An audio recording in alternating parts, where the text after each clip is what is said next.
The third candle on the left of the assembly room had begun to gutter, and Verena watched it instead of the dancers, because watching the dancers cost her something she could not afford to spend.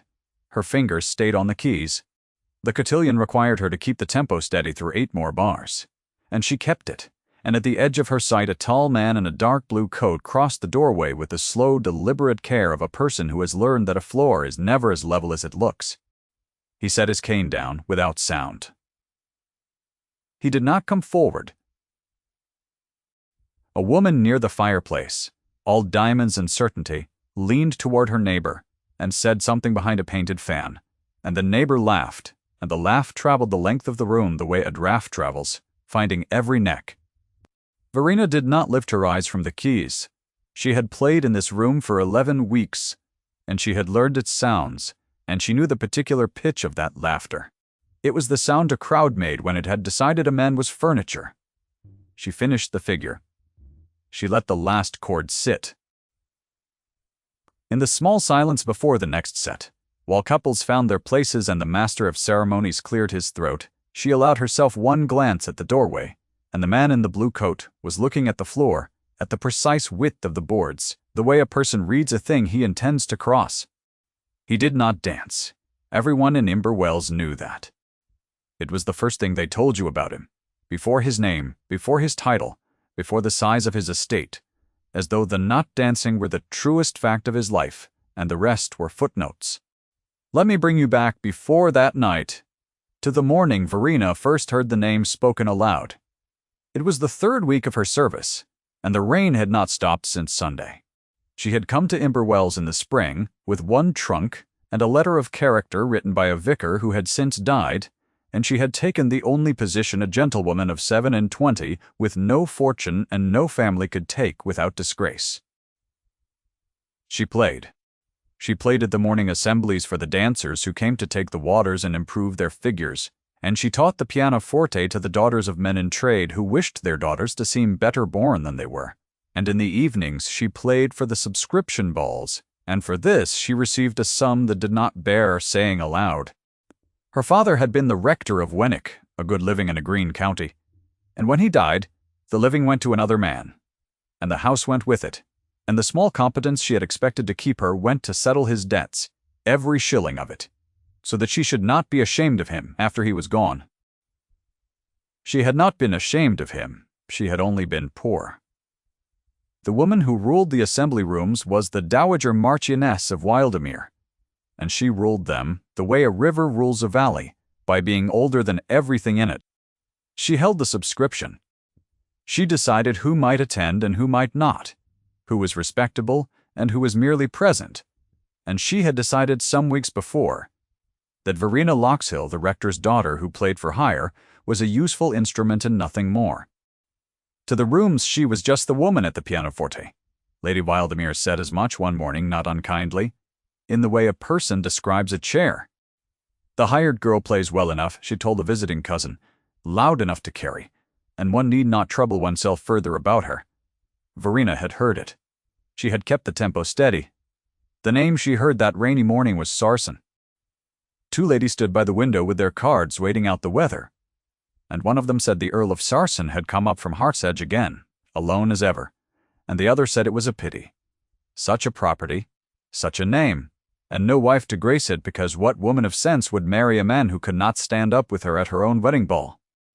They laughed, the small laugh, and Verena had thought, without knowing she thought it, that a man who could not be laughed about to his face was laughed about a great deal behind it. She did not meet him for another fortnight.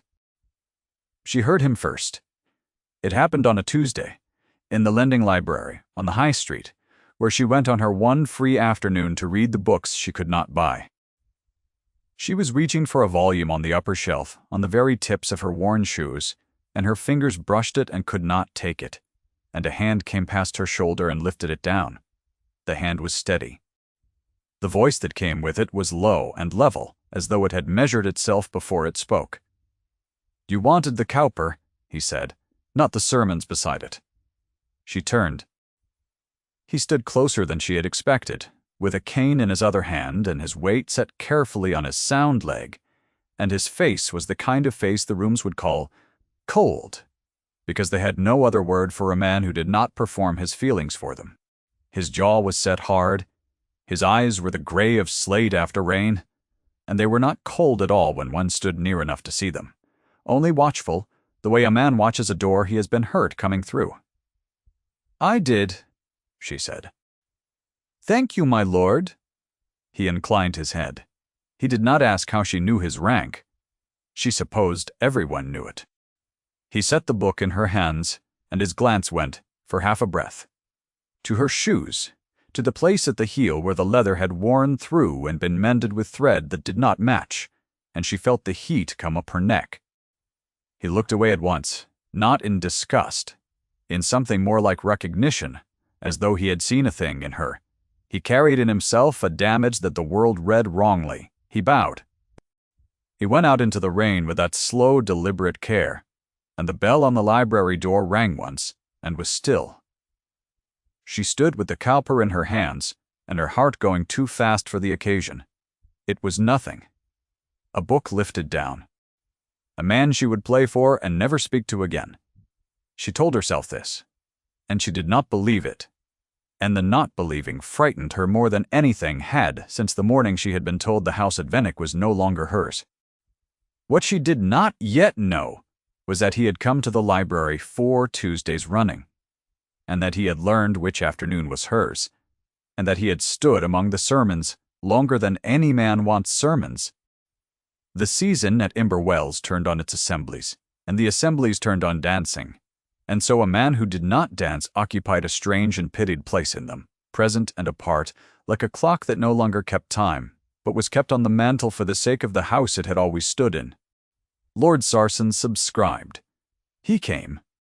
He sat among the dowagers, and the elderly and the lame, in the row of chairs along the wall that everyone called, behind their hands, the dead row, and he watched the dancing with an attention that the rooms found faintly absurd. "What does he watch for?" the rival asked once, in a voice pitched to be heard, "since he can never join it." The rival was a Mr. Galen Vonsel, and he was the second force shaping that season, and what he was deserved the telling. Galen Vonsel had come to Imber Wells the year before, and made himself indispensable to it. He was a dancing master of a superior sort, the kind who did not advertise but was understood, who taught the new figures from town and led the most admired sets, and was sought by every mother with a daughter to launch.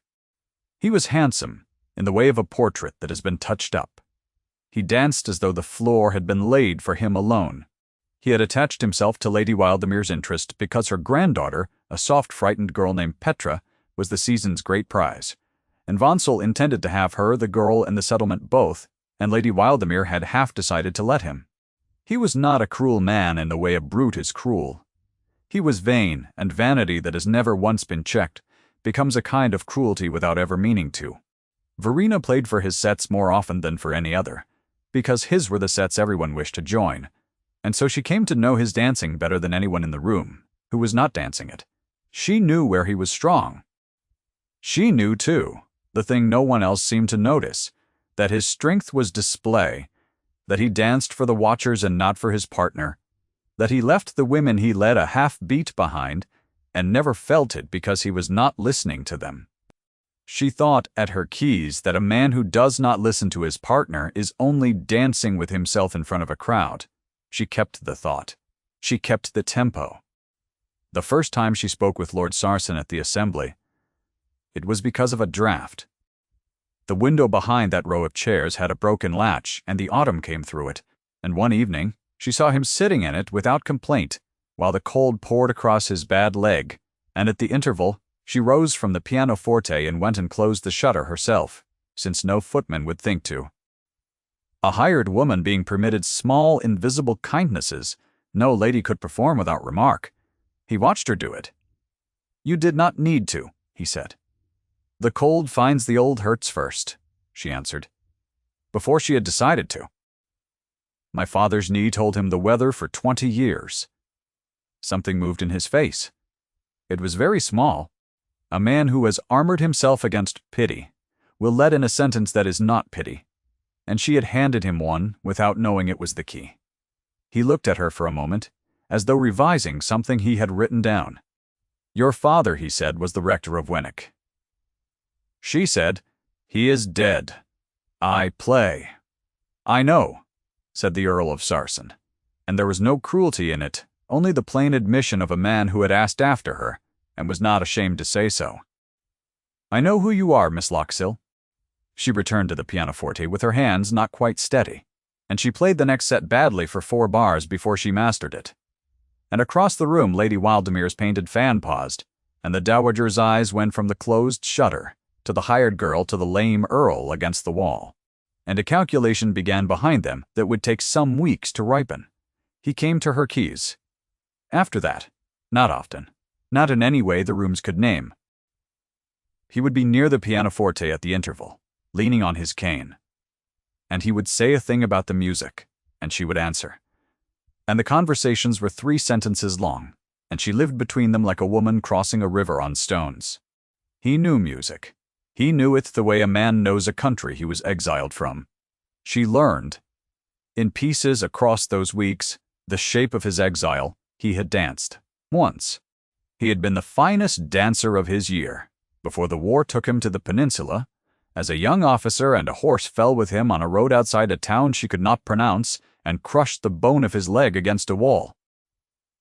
The surgeons had saved the leg. They had not been able to save its old freedom. He had come home to Heart's Edge to find his father dead of the same fever that had thinned half the county, and the title his and the woman he had been promised to marry to another man within the year, because a wife wants a husband who can stand up with her, and a crippled earl is a poorer bargain than a whole gentleman of half his rank. He did not tell her this as a complaint. He told it the way a man reads a ledger aloud. The columns balanced, the loss entered and accepted. He told her, on the night the rival made the wager. The rival made the wager on a Thursday in the 2nd week of November, and he made it because Verena had, without intending to, become a thing he could not have, and Galen Vonsel could not bear a thing he could not have. It had begun with a country dance. The set had been short of a gentleman and the master of ceremonies, a flustered Mr. Frax. Hallaby had begged the company for one more couple, and there had been an awkward silence of the kind that gathers when no one wishes to partner the only unpartnered lady, who was a plain cousin of nobody important.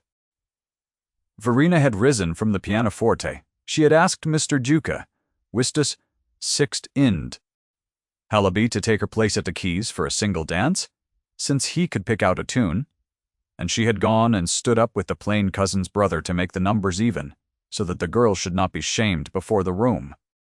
It was a small thing. It cost her nothing she valued. She danced one country dance neatly and without display, and she danced it well because her father had taught her in a parlor in Winnick, on winter nights, when there was nothing else to do but be happy. The room noticed that she danced well. Galen Vonsel noticed that the Earl of Sarson watched her dance the way a man watches the one window with a light in it. And Lady Wildemere noticed that her instrument, her useful chair, her hired girl who was to be no trouble had been looked at across her own assembly rooms by an earl, however lame, however poor a prize. An earl all the same. She is forgetting herself, Lady Wildemere said that evening in the card-room to a circle of ladies who repeated it everywhere. A girl who plays for her bread, dancing with the company as though she were one of us. It will not do. The dowager said it as a private aside behind a fan, in the polished voice of a woman protecting an order she believed the heavens had built. It was the first of the 3 sayings, and it found Verena the next morning, through a kitchen maid who had heard it through a door. Vonsel heard it, too, and Vonsel, who measured every event by whether it advanced or hindered Galen Vonsel, saw an opportunity in it. If the hired girl was to be put back in her place, he would be the one to do the putting gallantly, before the whole assembly, and Petra's grandmother would love him for it, and his road to the settlement would be smooth. He chose the Thursday. He chose the moment after the supper dance, when the rooms were full and warm, and a little loose with wine. And he raised his voice in the manner of a man making a generous joke that everyone is meant to enjoy. "We are all great admirers of dancing here," he said, and he let his eyes travel the room and stop, with a smile at the row along the wall, at the man in the blue coat with the cane across his knees. All of us who are able. He let the laugh come. It came. I propose a small entertainment for the season's close, a contest of the floor, the finest dancers of Imber Wells, that we might crown the best among us before we part for the winter. He bowed toward Petra. He bowed toward Lady Wildemere. He turned, last, with exquisite courtesy, toward the dead row, and he said, "And any gentleman who feels himself equal to it is welcome to enter, whatever his condition, for we are not unkind." The room understood. The room laughed the small laugh, the furniture laugh, the laugh that travels and finds every neck, and it found the Earl of Sarson's neck, and he did not move. He sat with his hands quiet on his cane, and his face still as ice over a river, and only Verena, watching from the quays with her heart in her throat, saw the thing the room could not see. The small white tightening at the corner of his jaw, the cost of holding still. She rose without deciding to. Mr. Hallaby half lifted a hand to stop her, and did not. She crossed the room to the dead row, in her plain gray gown and her mended shoes before the whole laughing company, and she stopped in front of the Earl of Sarson, and she made him the curtsy a lady makes to a man she means to honor, in front of people who have forgotten how, and... The laughter faltered. She did not look at Vonsel. She looked at the Earl and she said, low enough that it was for him, and loud enough that the nearest rows heard it, that she would be glad to make up his set, if he should choose to enter, for she had not yet found a partner she would rather stand up beside. He looked at her for a long moment. Then he said her name. Not Miss Loxhill. He said Verena, the given name, quietly, the way a man lays down a thing he has carried a long way, and it was the first time he had used it, and the whole meaning of the night turned on that single word the way a door turns on a hinge no one has oiled. "I would not have you wagered," he said. "I would not have you laughed at on my account. I have been laughed at before, my lord," she answered. "I find I would rather be laughed at standing up with you than pitied sitting down without you." What he did not say, in that moment, was the thing the midpoint of every honest life turns upon, the thing he had not said to anyone since the road outside the unpronounceable town. He did not say that he had not tried to dance in 7 years because the one time he had tried alone at Hart's Edge, in the long gallery with the furniture pushed back and no one to see. His leg had failed him on the turn, and he had gone down hard on the parquet his mother had loved. And he had lain there in the dark, feeling the whole of his loss come up through the floor into his chest, and he had decided, lying there, that he would never again let a room watch him fall. He did not say it.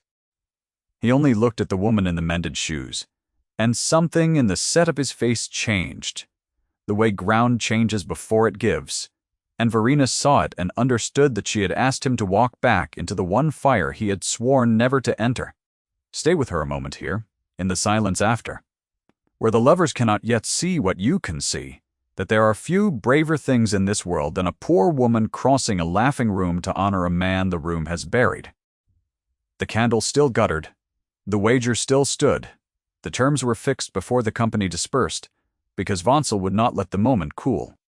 The contest would be held on the last assembly of the season, a fortnight hence, on 12th night. 3 couples would take the floor in turn before a panel of judges drawn from the older ladies, with Lady Wildemere at their head, and the company would acclaim the finest. Vonsel would lead with Petra. A young officer named Mr. Ming Can. Brand would lead with a merchant's pretty daughter. And the Earl of Sarson would stand up with Miss Loxhill, the rector's daughter who played for hire. And the rooms went home that night delighted, because they believed they knew exactly how such a contest must end. And they were wrong about every part of it. The fortnight that followed was the hardest fortnight of Verena's life, and the truest. She went out to Hart's Edge. She went, because he asked her, in a note delivered to her lodging by a silent groom, a note that said only that there was a long gallery with a level floor and a locked door, and that he would not be laughed at while he learned, and that he could think of no one in the world he would less mind seeing him fall. She read it 3 times. Then she put on her bonnet and her worn shoes, and she walked the 2 miles out of the town in the cold, bright morning, past the bare autumn trees and the gray stone walls and the sheep cropping the frosted grass, and she came up the long drive to the house with the rooks calling over it, and an old servant let her in without surprise, as though gentlewomen walked out to Heart's Edge alone every day of the week. The long gallery ran the whole north front of the house, with tall windows down one side, and the family looking down from the wall on the other, and the floor was old oak worn pale, and the furniture had been pushed back against the portraits. He stood at the far end of it in his shirt-sleeves with his cane, and he looked in the plain morning light without the armor of the assembly, younger and more uncertain than she had ever seen him, a man at the edge of a thing he was afraid of. "We will not attempt his dancing," she said, setting her bonnet on a chair. "We will not attempt anyone's dancing. We will find yours." She had thought about it for 2 nights. She knew his leg would not bear the quick pivots of the cotillion, the small fast turns that Vonsel made his glory. She knew that a country dance, slowed by a half-beat, carried by the long sweeping figures down the set, the promenade, the hands across, the grave unhurried turn that a strong arm could govern, might be danced by a man who could not spin, if his partner read him perfectly and gave him the beat his body could take. She would be his floor, she told him. She would be the level place. She would feel where his weight was, and put the music exactly where his next step needed it, and he would never have to chase a tempo set for whole men, because the tempo would be set, in secret, for him. They began. He was clumsy with disuse, and rigid with the fear of falling, and the first morning he came down once, on the slow turn, and went to one knee on the worn oak, and the silence, after it, was the loudest thing in the house. She did not rush to him. She had learned that much from him already, that pity is a thing a proud man drowns in. She held out her hand, level the way he had held out the Cowper to her in the library, and she said, in the dry voice her father had used when she fell from the apple tree at 6, that it was a poor dancing master who let her pupil off after a single fall, and he looked up at her in something cracked in his still face that was almost very nearly the beginning of a smile. He took her hand. He rose. They began again. They worked every morning of that fortnight. She learned the exact place his weight could go, and the place it could not. He learned to trust that the music would meet him, that the beat would be where his foot was, and not where a stranger's drum demanded. That governed turn made by his arm and her reading of it became a thing of grave and particular beauty, slower than the room would expect, and therefore, when it came, a kind of held breath, a defiance of haste, in a world that had decided he was too broken for the floor. On the 8th morning he laughed, once briefly, when she misjudged a step and trod on his good foot and called herself the clumsiest dancing master in 3 counties, and the laugh surprised them both, and he stopped and looked at her as though she had handed him back a thing he had given up for lost. "I had thought," he said, "that the floor was finished with me. The floor never finished with you," she said. "You finished with the floor, because the room taught you to be ashamed of how you crossed it.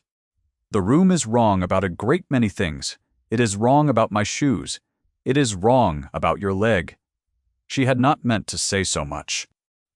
She looked away at the long windows and the cold, bright fields beyond them, and when she looked back, he was watching her with an expression that undid her more than any speech could have. The look of a man who has been seen exactly after years of being looked at and never once seen. The dowager did not sit idle in that fortnight. This was the part the rooms never knew, and it mattered, because a contest is only worth the winning if the other side has truly tried to win it, and Lady Wildemere and her ally tried very hard indeed. Vonsel had not engineered his wager to lose it. He had no intention of standing up against a slowed country dance and a partner who could read a cripple's leg like a page of music. He had heard, because servants' talk in Imber Wells was small, that the hired girl walked out to Heart's Edge of a morning, and that the Earl was learning something out there behind a locked door. So he changed the ground beneath the contest. He went to Lady Wildemere, and between them they did 3 things, each of them small and each of them lawful, and all of them aimed, like a fowler's net, at making certain the Earl never reached the floor at all. First, the dowager who held the subscription let it be quietly known that Miss Loxhill's engagement at the assembly was concluded, her services no longer required since the season was nearly done. A hired player has no standing to attend a ball she has not been hired to play. Verena received the note on the same morning as the news that her quarter's wages would be settled and no more offered. It was perfectly within the dowager's right. It meant that on 12th night, Verena Loxhill would have no reason to be in the rooms at all, and a contest needs both its dancers. Second, Vonsel spread, gently, with a sorrowful face, the story that the Earl of Sarson had been seen to fall, that the hired girl was leading a proud man toward a public humiliation out of ambition, that any friend of his lordship's ought to spare him the cruelty of the floor. He took care that the tale reached the Earl's old friends and his man of business. It was meant to make Sarson withdraw himself, to make his own pride do the work of keeping him in his chair, against the wall. Third, and this was the dowager's stroke, Lady Wildemere paid a call upon Verena's landlady, a respectable, anxious woman named Mrs. Catherley, and observed, over tea in the polished hierarchy protective voice she used for wounding, while remaining technically kind, that it was a great pity when a young woman without family or protection gave the rooms cause to talk, and that a lodging housekeeper must think of her own custom and her own good name. It was the second of the three sayings, made in a public exchange of calls, and its meaning was unmistakable. By nightfall, Mrs. D. Catherley, weeping and apologizing and unable to meet her eye, had given Verena until the end of the week to find another lodging, because she could not afford the dowager's displeasure, and a poor woman's roof is held up by richer women's goodwill. So on the same gray afternoon, Verena lost her place, her wages, her invitation, and her roof, and the path to the floor on 12th night closed like a hand. She sat in the cold little room with her one trunk and her mended shoes, and she did not weep, because weeping was a luxury that solved nothing, and she thought, with a clarity that frightened her, that she could simply go. There was a coach to Bristol on Friday. She could be gone before 12th night and spare herself the spectacle, and spare him the spectacle, and let the rooms have their tidy ending. No one would blame her. She had crossed a laughing room once for him and lost everything she owned for the crossing. And surely that was courage enough for any woman. And surely a sensible woman knew when a fight was finished. It was Marjorie who would not let her go. Marjorie Greaves kept the milliner's shop 2 doors down, a brisk small widow with red hands and an honest tongue, the one friend Verena had made in Imber Wells who wanted nothing from her. And Marjorie came up the stairs that evening with bread and a candle, and sat on the trunk and heard the whole of it, the wager, the lessons, the coach to Bristol. "And you will get on it," Marjorie said. "That is what they have built, the whole of it, so that you will get on the coach and they will say afterward, she thought better of it, as though you had run from him. They have not beaten you. They have only made it dear. There is a difference, and a rector's daughter ought to know it." It was the third of the three sayings. Only this time, it was not the dismissal voiced, but the answer to it, reported to Verena by the one person in the town who loved her, and it landed in her differently than the first two had. The way a hand laid flat on the back lands differently than a hand raised. She sat in the dark with the bread untouched, and she heard, under Marjorie's plain words, her own father's voice, from the parlor at Wenwick, telling her that the only verdict that signified was the one she would have to live inside, and she knew, the way one knows the weather has turned, that she was not going to Bristol. She wrote to the Earl of Sarson that night. She told him the truth of all of it, the lost place, and the lost roof, and she told him that she would come to the rooms on 12th night, whether she was invited or not, that they could refuse a hired player at the door, but they would find it harder to refuse a gentlewoman who had paid no subscription, and claimed no wage and asked only to stand up for one. Dance, and that if he meant to withdraw she would understand it, and think no less of him, and that if he did not, she would be at the foot of the long room when the third set was called. She sealed it. She gave it to Marjorie to carry out to Heart's Edge in the morning, since she herself no longer had the strength in her legs for the walk, and the standing both. And she lay awake until the dawn came gray at the window, listening to the town she was about to defy. His answer came back in the afternoon, in his own hand, 4 words, and his name. "I will be there," it said, and under it, Sarsen, and she held the small paper against her chest in the cold room and felt, for the first time since the morning the house at Venick was taken from her, that she was not crossing the river alone. Twelfth night came hard and clear with frost on every pane, and the bells of the town ringing the old year out. The assembly rooms blazed. Every candle Imberwells possessed had been lit, and the warmth and the smell of wax and orange and crushed greenery filled the long room, and the whole society of the season crowded the walls, because word of the contest had spread, and word of the rest had spread with it, and a crowd that scents a humiliation comes early and stays late. Galen Vonsel stood near the fire in a coat, the color of claret, magnificent, certain, with Petra trembling at his side in white. Lady Wildemere held the center of the panel of judges in diamonds and grey silk, and her fan moved slowly, and her eyes went off into the door, where 2 footmen had been told, quietly, that the late Miss Loxhill was no longer of the rooms. The first set was Mr. Brand and the merchant's daughter, and they danced prettily, and were applauded. The second set was Vonsel and Petra, and he danced as he always danced, brilliantly, for the watchers leaving the girl a half-beat behind and never feeling it, and the room gasped at his quick turns, and his showman's grace. And when it ended the applause was loud and long, and Vonsel bowed into it as into a warm bath, and Lady Wildemere's mouth curved, because the thing was as good as decided. And the third couple had not even appeared.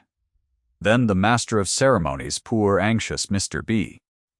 Hallaby looked at his card and looked at the empty floor, and cleared his throat to call the third set, and the room turned to watch the door, and there was the sound a crowd makes when it prepares to enjoy an absence. The Earl of Sarsen came through the company from the far end of the room, where he had been standing the whole while in his dark blue coat, unnoticed against the panels, and at his side, in a gown of soft green that Marjorie had sat up 2 nights to alter from her own best, was Verena Loxhill, who had come in at the servants' door an hour before, and waited in the cold passage, so that no footman should have the turning of her away. A sound went through the rooms. Lady Wildemere came half out of her chair. Vonsel's certain face went still. They took the floor. Sarsen set his cane in Mr. Varret, Hallaby's keeping, and stood without it. His weight settled with the gravity of a man who has measured every board beneath him, and he offered Verena his hand, and she took it, and she looked up into his face and gave him, with her eyes alone, the beat. Then she nodded to the musicians who had been told by Mr. Hallaby what tempo to take slower than the room expected, slow enough that a low mutter ran along the walls, and the country dance began. It was not Vonsel's dancing, and it was never meant to be. There were no quick turns and no showman's leaps. There was a tall man crossing a level floor with the grave care of a person who has measured it, and a woman in green who was his floor, who put every note exactly where his foot needed it, and read his weight as it shifted, and gave him the slow turn governed by his strong arm, so that what the room had braced itself to pity became something it had no name for. He did not chase the music. The music waited for him. The long figures down the set unrolled, like a held breath. The promenade, the hands across, the slow grave turn that no whole man hurrying could ever have made so beautiful, and the room, which had come to laugh, fell silent. Because there is a kind of dancing that has nothing to do with speed, and everything to do with 2 people who have decided not to let go. Verena felt the silence change. She had played in that room for 11 weeks, and she knew its sounds, and she knew the moment the furniture laugh died in every throat and something else took its place, the held-breath stillness of people watching a thing they had been told was impossible turn out to be only difficult. She kept the beat with her body the way she had kept it for years. With her hands, he did not fall. He had not fallen in 9 days, and he did not fall now, and at the last great figure, the one they had built the whole dance to reach, he brought her around under his arm with a control that drew a sound from the watching crowd, low and involuntary, the sound of a room surrendering a verdict it had held too long. The music ended. They stood a moment in the center of the floor, his hand still holding hers, both of them breathing hard, and the silence held one beat and then another. And into that silence the Earl of Sarson turned, not to the judges, not to the crowd, but to the woman beside him, and he spoke the only words he would speak on that floor, a single short sentence, clear enough to carry to the diamonds at the panel. "Marry me, Verena, and let no room ever seat you apart again." The rooms broke, not into the small laugh, into a sound Imperwells had not made all season, a warm, astonished murmur that swelled into applause, real applause, the kind that comes up from the chest and not the hands alone, and it rolled the length of the long room and broke over the two figures in the center, and Verena, who had not wept when she lost her place and her roof and her wages, felt the tears come now and let them, because some things have earned the right to be wept at. Galen von Sale did not applaud. He stood by the fire in his claret coat with his certainty and ruins around him, and for one moment his face was the face of a man who has just understood that the floor he thought was his had never been his at all, that he had danced for the watchers his whole life, and never once for his partner, and that the thing he had despised had just done what all his quickness could not. He recognized it. That was the worst of it for him, and the most just, that he saw plainly the worth he had laughed at, and the seeing was its own correction. He did not stay for the rest.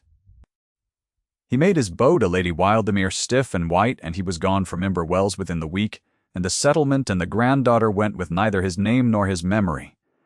For Petra, freed of him, married a kind, dull squire 2 years later and was glad.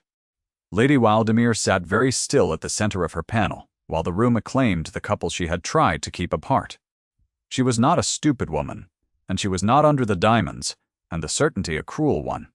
Only a woman whose whole life had been spent guarding an order she had been raised to believe the heavens themselves had built, and that order had just been overturned in her own rooms by a hired girl in a made-over gown. Her fan stopped. Her hand, when she lifted it, was not quite steady. She looked at the two of them in the center of the floor, and the calculation that had ruled her for 40 years failed her, because there was no calculation that fit what she had seen, and into the space where it had been came, slowly against her will, something she had not felt in a long time, which was shame, the clean kind, the kind that corrects. She rose. The room hushed for her out of long habit. Everyone expected the dowager to pronounce, to salvage the order, to find some cold, gracious words that put the hired girl back in her place even now. She crossed the floor instead, slowly, in her gray silk, to where Verena stood with the Earl, and she stopped before them, and for a moment the whole season hung on what the Dowager Marchioness of Wildemere would say. She did not say much. She had wounded with many words across the autumn, and she humbled herself now with few. She told Verena that she had been wrong about her, that she had taken a steady hand for a small soul, and that she hoped, if Artsedge would have an old woman's company now and again, to learn to know her better. It was not a grand apology. It cost her, visibly, every grain of pride she had, and she paid it in front of the room that had watched her rule. And that was the whole of her humbling, that she who had seated Verena apart now asked, in front of everyone, to be allowed to sit near her. Verena, who did not gloat and had never once declared her own worth aloud, took the old woman's offered hand and said only that Artsedge would be glad of her, and meant it, and the matter was closed without a single drop of cruelty spilled. They were married at Wenwick, in the spring, in the church where Verena's father had read the lessons for 20 years, by his own successor, who had turned out to be a kindly man much grieved to have come into another man's house and glad past saying to do this one good thing in it. Marjorie Greaves stood up with her and cried into a new bonnet of her own making. The bells that rang were the bells Verena had heard ring for christenings and burials all through her girlhood, and they rang now for her, and she walked out of the church on the arm of a man who crossed the worn flagstones with grave and careful and unhurried steps, and no one in the green country thought to laugh, because the country had never been told he was furniture, and so had never learned to see him wrong. The last evening of this story was at Artsedge, In the autumn after, when they had been a year married, and the long gallery had its furniture back, and the portraits looked down on a fire instead of a dance, the frost had come early. Verena sat at the pianoforte that had been his mother's, the one Lady Wildemere who came often now, and was easier company than anyone had expected, had tuned as a wedding gift. She was playing something slow, half to herself, and the broken latch on the assembly window 2 miles off was someone else's trouble now and would be forever. Her shoes by the fire were new and whole, and she did not look at them, having long since stopped counting that particular wealth. The Earl of Sarson came down the gallery to her with that deliberate care she had learned to read like a page of music, and he did not ask her to stop playing.